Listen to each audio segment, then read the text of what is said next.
fucking up like that. I'm eating my plane cookies, the Biscoffs or whatever that I didn't eat on the plane, but I saved. So but now you it's saved. You fucking nerd. I saved these. They're delicious. I'm gonna have them with really my coffee while we watch Star Trek: The Next Generation, because this is the Gallifrey Gals Get Worked. Hi, I'm Katrina. Hi, I'm Paula, and we're watching episode 22 today, called Half a Life. And I need to send you Half a Life. Yeah. Interesting. I've been listening. One of my bands I've been listening to lately, they're called Half Alive. Oh. So that's why you said that. And I was like, a life. A life. Interesting. And interesting. I will send you a new thing, hopefully. She's sending me a new thing. And right now I'm just going to talk about. Hit the wrong button. It's fine. I accidentally paused the recording, but it's fine. They barely missed anything you were saying. It was such a quick hiccup. You just missed me laughing about it. But I was just going to talk about how fucking dramatic my eyeliner is today. I was noticing before. I was like, wow, she really drew it out today. So I look at that always with a little bit of jealousy, because I have not figured out how to give myself wings and not feel like they look totally ridiculous. So you just have to find your wing. And there's so many different types. I've been, for the few of you that have been there, I've been getting ready on TikTok Live occasionally, which has been a lot of fun. We talk about Gallifrey Gals stuff. It happens. We chit chat about Paula and how much we all love her too. That's very sweet. So, follow me over there, Cat Attack 88. But this morning I was like, just a quick TikTok Live before I record with Paula. And, everyone's excited. What are you watching today? Blah, blah, blah. And I was just like, we're just going to go for a simple eyeliner, nothing too crazy, but we'll see what happens. And then it just cut to this. I mean, it looks great. It looks great. I wasn't mad about it, but it was just I was like, well, I don't know. Okay. This isn't the level I was going for, but now we're committing to it. Oh, Lord. So anyways, little tangent. Episode 20, motherfucking 2 of season 4. Mm-hmm. The end of this season is so killer. Okay. So we have to watch. Let's just fucking go. We're just gonna go. We're just gonna go. We got this, guys. We're don't worry. Half a life. Okay. Personal log. My mother is on board. Oh. My mother is on board. Do you see him? You delicious man. You were just thinking of me, weren't you? As a matter of fact, well, think no further, dear heart. She's here. I beg your pardon. Dr. Timicin, allow me to present Lwaxana Troi of Beta Z. She's also a guest on board. And daughter of the 5th house, holder of the sacred chalice of Reeks, heir of the holy rings of Beta Z. And what are you doing for dinner? We're not used to dealing with other worlds. We're not used to asking for anything from others. Your offer of help has given us a possible means of survival. It has taken 40 years of my life to develop the programming that will control your photon torpedoes. So nice. He looks so excited to see her. Mrs. Troi. Mother, Deanna's like, what? It wasn't for me? Oh, yes, dear, of course I was. Well, don't you worry. We'll just have our little chat later. Don't toy with him. I'd never have thought her old enough to be your mother. She is so vibrant. Yeah, she's like, oh. Ah, Dr. Timicin. Oh, would you clear all this mess off the table, please? This mess, Mrs. Troi. Now. You boys have been shut up in here for hours. I'm sure we could use a respite. These two call me Mrs. Troi. You call me Lwaxana. Mr. Holmes, spread it. She is right on the console. You are spicy, Mrs. Troi. I maneuvered a ride, and here I am. Would you come in for a nightcap? Well, that's extremely kind of you, but... My valet sleeps elsewhere. You're delightful. You make me laugh. I mean, I don't mean that your invitation makes me laugh. I mean, I take that quite seriously. I mean... Just say yes. I'll make you laugh some more. How are they just gonna come in and throw like an emotional episode on me about Troy's mom? Captain Locke. Get the fuck out of here, Star Trek! System where we will conduct Dr. Timicin's human ignition test. Temperature approaching 60 million degrees Kelvin. We wanted to stabilize at 220 million. Pressure wave harmonics dispersing. It's going so well, I'm afraid it's gonna go bad. 81 million degrees, sir. 220. And holding. Looks like congratulations may be in order. Temperature is rising in the core again, Captain.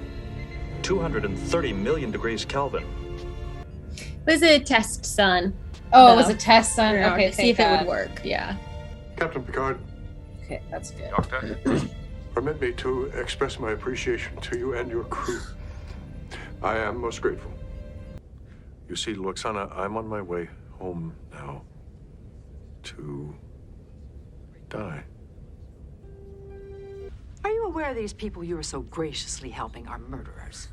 When a person on this benighted little planet reaches the age of 60, which Timicin is about to do, they're expected to simply kill themselves. Did you know that? Obviously, you can't let him go, Jean-Luc. Oh. I'm afraid I have no choice. You've got to go down there, talk to those people, Jean-Luc. Open their eyes, educate them. The Prime Directive forbids us to interfere with the social order of any planet. Well, I am sure. I am a Betazoid ambassador. I'm a daughter of the Fifth House, and those people are going to answer to me. And don't you try your professional patronizing on me, young lady. They expect Timicin to die. Don't you realize that? It's not I'll go check the Bye, Brian. But this isn't the same. That's when you love someone. Is it? What do you think? He's just going to die. And for no good reason. I will say it again. You are a kind woman. No, I'm a hateful woman. I hate what you're going to do. Uh-oh. Ooh, girl. Somebody's in what looks like PJs. The lighting looks a little romantic. The resolution is a celebration of life. It allows us to end our lives with dignity. A celebration of life. Sounds very noble, very caring. What you're really saying is you got rid of the problem by getting rid of the people. That would place a dreadful burden on the children. We raise them, we care for them, we suffer for them, we keep them from harm their whole lives. Now, eventually, it's their turn to take care of us. No parent should expect to be paid back for the love they've given their I children. do feel that. Well, why I do. the hell not? Oswald. You're as vital and healthy a man as I've ever known. That is why I wish to say goodbye to my family and colleagues while I am this way, in full command of my faculties, knowing that they will always remember me as a strong and vigorous man. But it makes no sense. The women of Beta Z used to wear these enormous wigs with large holes in the center for tiny caged creatures. Yes? So then one day, one very formidable woman finally said so, refused to ever wear another of those wigs. She had the courage to stand up and fight for change. She must have been a lot like you. Timicin, there is no one more qualified, more experienced, or more likely to save their planet than you. Oh, Lwaxana. Convection boundary uncoupling. I'm certain it can be accomplished. Certain. It's a matter of time. Matter of time. You don't have time, son. Why asylum? Asylum from what? I turned 60 in 4 days, Minister. Yes, And your family and colleagues are already gathering for your resolution. No one on Kalon 2 understands this project as I do. There are new theories that would take others a decade to test and confirm. With my guidance, it could be done in half that time. I must finish my work. Others started your work, others will finish it. Because I do not terminate my life, they terminate my work. Alive, I am a greater threat to my world than a dying sun.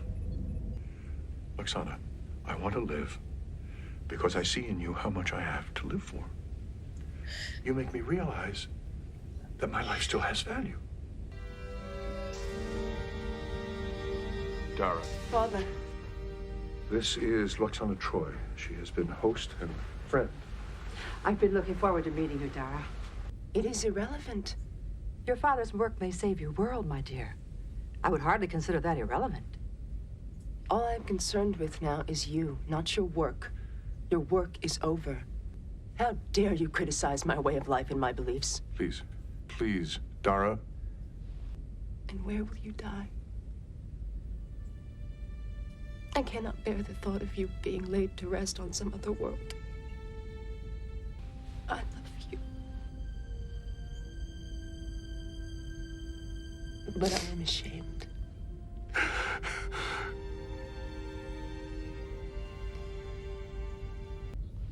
Well, I enjoy living. And now I'm asking myself, is it possible I was wrong to encourage Timicin to choose life? You were honest with him, Mother. You had to be. I'll see you later. Excuse me. Bye. Yeah. Do you believe that I love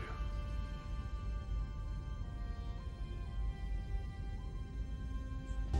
I do apologize for all the turmoil that I've created. Doctor, I would deeply regret it if you were returning only to ease diplomatic tensions. It is more.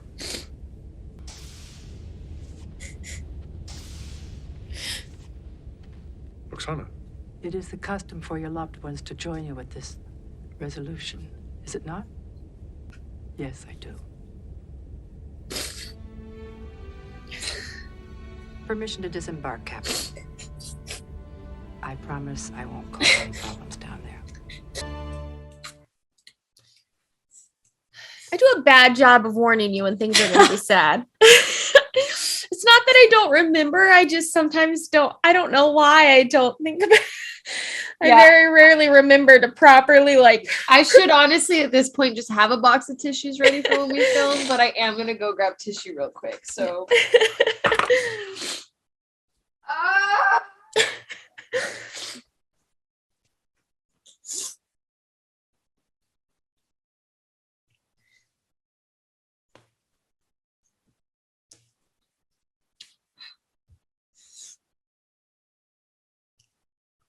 I feel like it's been a while since we've had one that I just all I want to do is cry afterwards.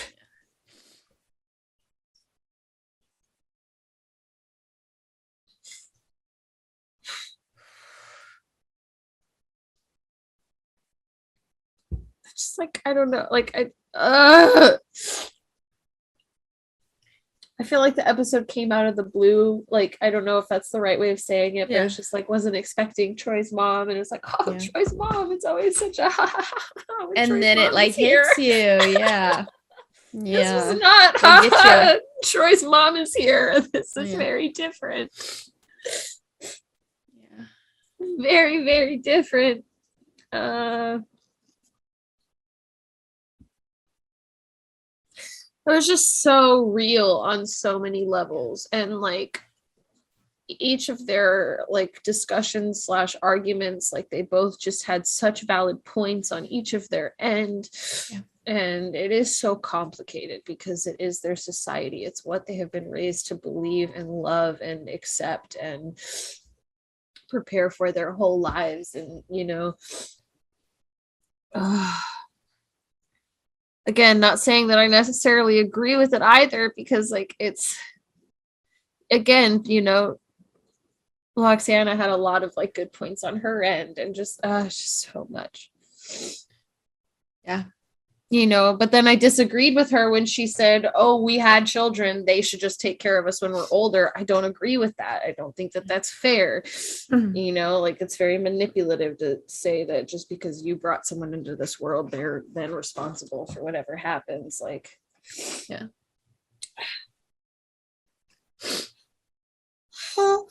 I mean, with so many of these things, we were talking about it last episode, but the show is it's timeless in so many ways. But it also, the social issues that it addresses that makes it feel timeless often don't have an answer. There's no right or wrong. And I think the show does a beautiful job of kind of leaving us within that limbo almost. I think what I love about Next Generation that makes it stand out to me over, say, Deep Space Nine or any of the other things are it challenges us to think about these things for ourselves, and I think come to our own conclusions. Yep. The show is not trying to tell me what is the answer you should have done. Yeah. It's saying, it's presenting these two things and then being like, okay, think about that. What's right? And this is not the first time the show has done this, and it will not be the last time. I don't doubt that at all. That you're going to look at something and be like, I don't know who I agree with. I see both sides, and what do I think? And I think it's really valuable to that exercise of considering both sides and trying to figure out for yourself what you think, even if it's a very nuanced thing.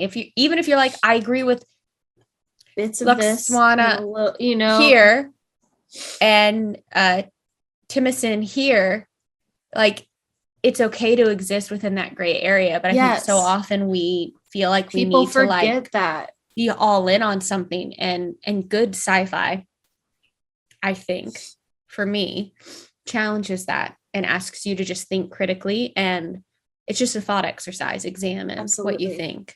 Absolutely. And at different points in our lives, we might feel differently. Absolutely. Watching this episode 15 years ago, maybe we would have felt one way. Watching this episode 15 years from now, we might feel a different way. Yeah. And my nose is so red from crying. Oh, I'm just, this light's flushing me out a little bit, but it's I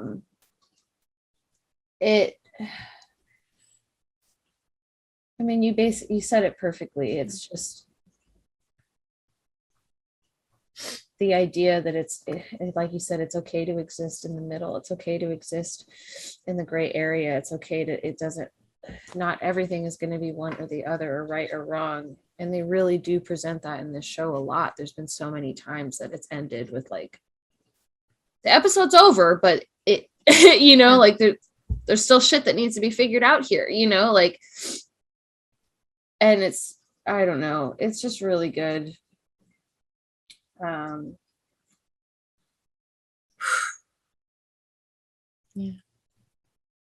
It was fun watching you go from like, oh, Lwaxana is gonna like, she's like toying with this guy, blah blah blah, and then you get to a point where you're like, oh no, they're genuine, very sweet, very caring feelings happening here. We don't ever get to see her like that, no. Like, we don't ever get to see her actually connect with someone.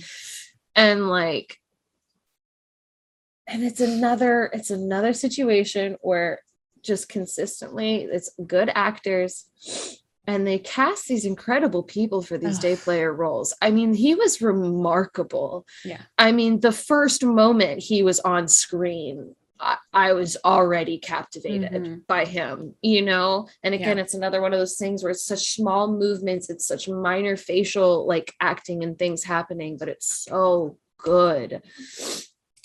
And I didn't doubt for 1 second the love that they had for one another, Yeah.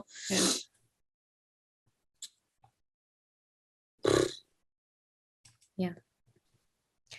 I'll say this. I'm going to say this in a way that I think, oh my gosh, this guy was born on Halloween. His birthday was the day after mine. He died in 2018. His name is David Ogden Steers. So I'm going to go on and say this, though some people might consider it a spoiler, but I don't think it is. I'm going to say it in a way where I don't think I'm actually going to be spoiling anything. So the actress who plays his daughter there at the end, Dara, I guess impressed the producers and everyone on set so much in this small role. Yeah. We will be seeing her again. I honestly, you didn't even have to tell me that. I could already feel that. She was on screen for less than 3 minutes and was like, slap me right in the fucking feels. She will be a different character. No, but yeah, just so like we'll her see acting. If you like noticed when it happens, but I really we will be expected seeing that. her again. Yeah. I very much expected that. I was like, this girl had a teeny tiny little walk-on role and she said, I'm gonna fucking knock it out of the park. She was great. Oh, that moment when she was like, Father, I love you, but I'm ashamed. And then just got up and I was like, it's just like, and then it was just, it's nothing but a fucking room full of talented actors. And it's just so fucking good. So good. To be able to feel myself immerse into it without even having to overthink it. And it's just there existing. Like, it's just very good. Yep. Oof. So on that note. And y'all, that's why this show is one of my favorite television shows of all time. It's up there with mine now. That's for goddamn sure. We did it, y'all. And I'm not even done yet. Yeah, we got a lot left. Got a lot left to watch, but yeah. All right. Well, that was Half a Life, episode 22 of season 4 of Star Trek: The Next Generation. 4 episodes left, y'all. Yeah, and I guess catch your Gallifrey. The next one's gonna be big. You're gonna, the next one, and then the last 3. Oh gosh, shit myself. Apparently. We've only watched what no noob has ever watched before, and yes, she will. Bye. Bye. Hey guys, thanks so much for watching. If you liked this video, go ahead and give it a little thumbs up, and if you want to be notified when we post new content, go ahead and subscribe to our channel and hit that little bell in the corner.